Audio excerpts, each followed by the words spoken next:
Madame, Messieurs, vous que vous soyez, si vous nous recevez chez vous, merci de nous rejoindre dans cette rétrospective de la semaine. Donc voici à présent le sommaire. Focus interdépartemental sur la prévention des risques professionnels des travailleurs de Pointe-Noire et du Kouilou. En plus, dans cette édition, nous reviendrons sur l'ouverture de la session de formation des agents de santé communautaire de Dolisie dans le département du Niari. Mesdames et messieurs, bienvenue à tous.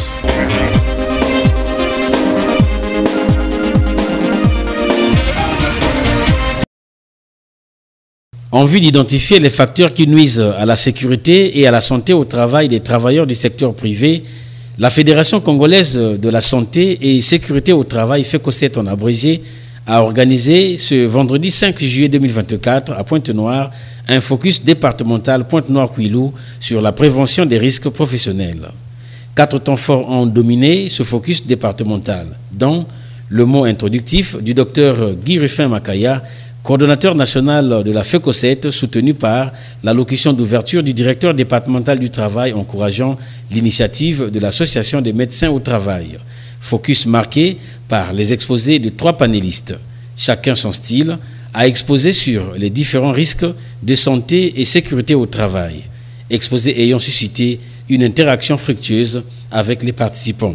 Le docteur Guy Ruffin Makaya sur l'objectif du focus. L'objectif de ce focus a été de sensibiliser tous les acteurs en matière de sécurité santé au travail d'abord sur la prévention des risques professionnels et deuxièmement permettre à tous les participants de se mettre à jour sur l'évolution à l'heure actuelle, tenant compte de l'évolution technique en ce qui se passe, sur ce qui se passe maintenant en matière de prévention des risques professionnels, tout en sachant que les risques professionnels, c'est évidemment tous ces éléments, tous ces facteurs, toutes ces situations qui sont susceptibles de nuire à la santé des travailleurs dans une entreprise, dans une institution quelconque. Clôturant ainsi les travaux, le directeur départemental du travail a projeté une capitalisation des acquis de ce focus. Comme je l'ai dit ce matin à l'ouverture, la sagesse populaire nous enseigne qu'il est mieux de prévenir que de guérir. Et je pense que vous avez fait œuvre utile en se retrouvant ici parce que ça a été un rendez-vous du donner et du recevoir. Je sens que les échanges ont été fructueux. Il ne reste plus qu'à capitaliser cela pour que ça serve de plus-value dans les actions menées dans les entreprises. Donc, je m'en vais donc déclarer clos les travaux du focus sur la prévention des risques professionnels tenus à Pointe-Noire. Des initiatives de sécurité et santé au travail que la FECOSET devra étendre aux travailleurs du secteur public également en proie aux risques professionnels au sein de leurs différentes administrations pour une meilleure évaluation de performance au travail.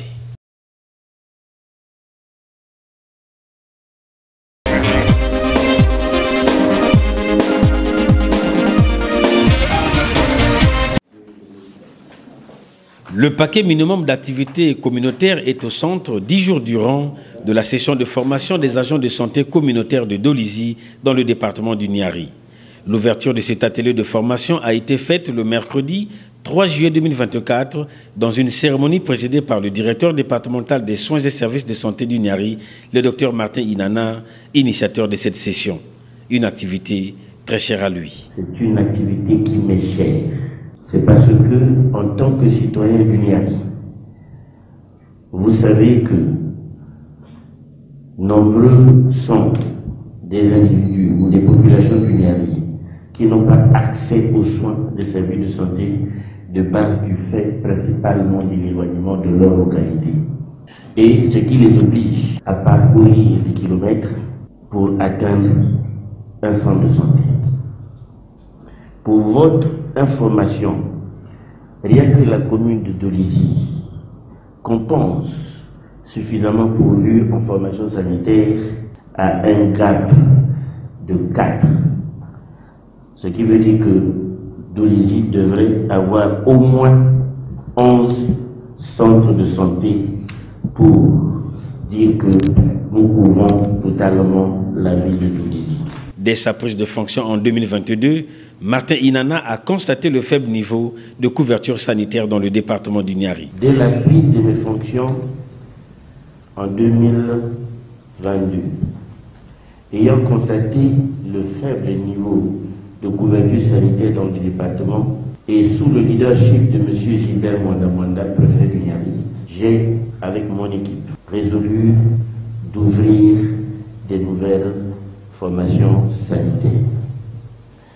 C'est en cela que vous avez, je suis sûr, suivi l'ouverture très récemment du CECI d'Inzendi dans le district de Moumoulou Sud, du CECI de Boudianga dans le district de Moutamba, du CECI de Kimongo dans le district de Kimongo.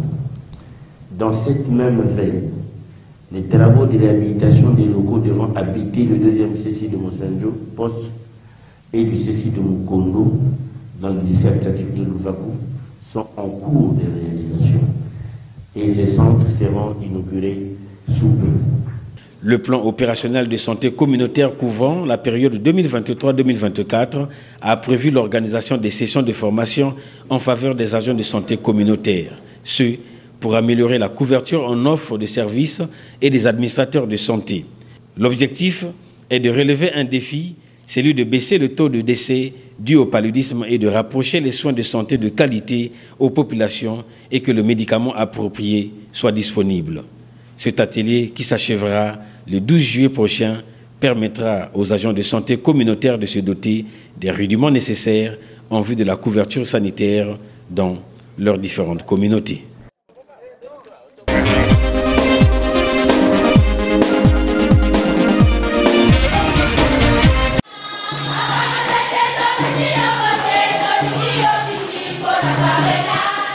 École normale des instituteurs de Dolisie, dénommée Camille Kipé-Mosso, nous sommes le samedi 29 juin 2024 dans l'amphithéâtre de cette structure scolaire.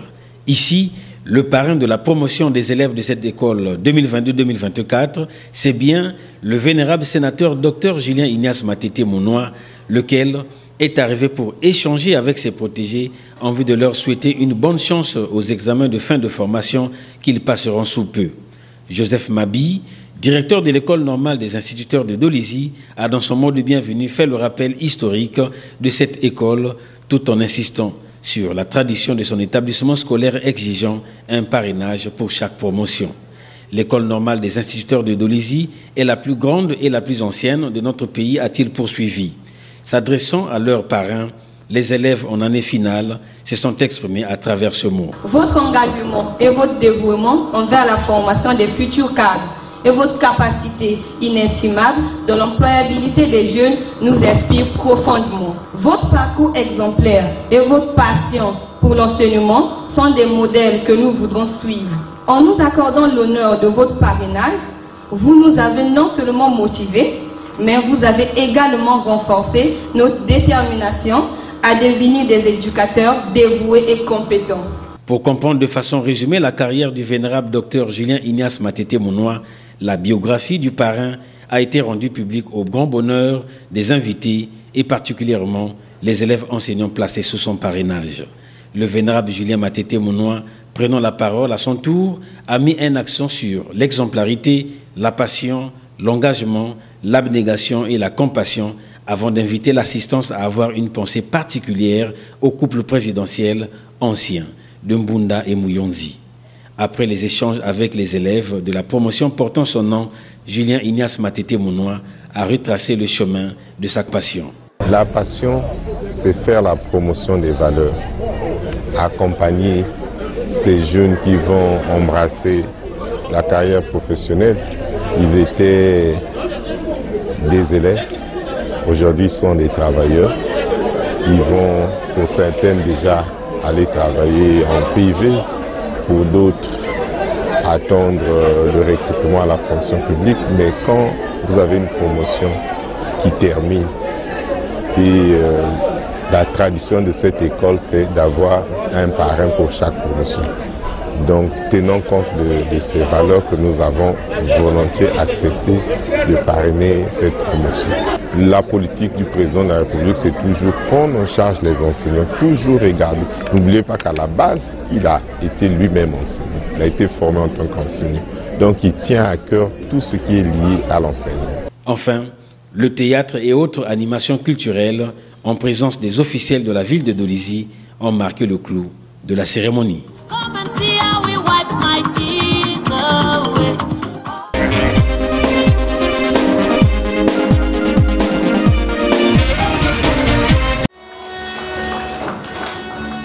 Une soirée aux couleurs du Lions Club International remplie d'invités de marque le samedi 29 juin 2024 à Pointe-Noire. Soirée relative à la passation de charges dans toutes les instances de la région 26 et principalement entre les officiels de la région supracitée. C'est désormais Karel Dekambi qui présidera aux destinées de la région 26 en remplacement de Mbou Tsumu Mavekono, arrivé au terme de son mandat.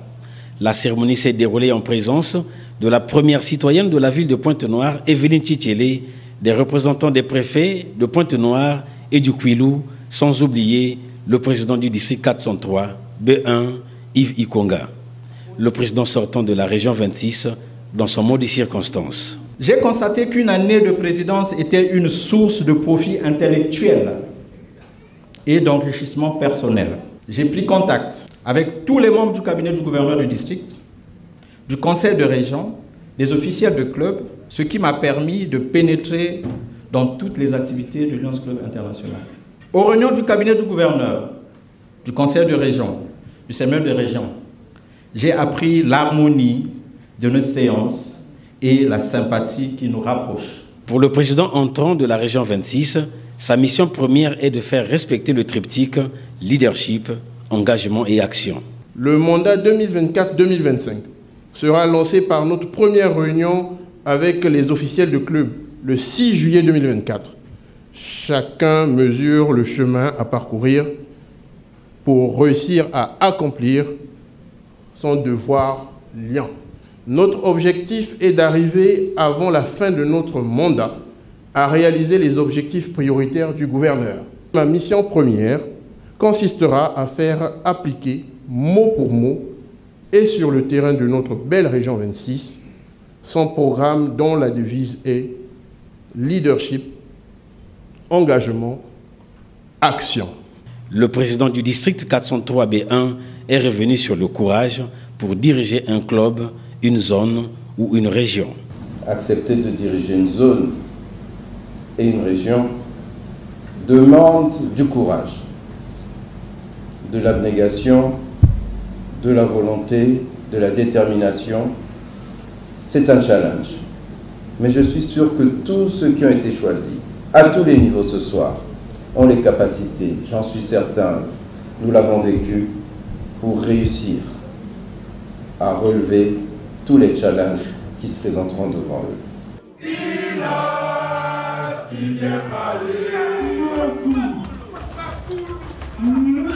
Des certificats de remerciement aux autorités locales et à certains membres ont été remis, ainsi que d'autres distinctions. Autre temps fort de cette cérémonie, l'intronisation des nouveaux membres du Lions Club International, lesquels ont reçu des insignes tout en prenant des engagements inscrits dans la charte de leur organisation.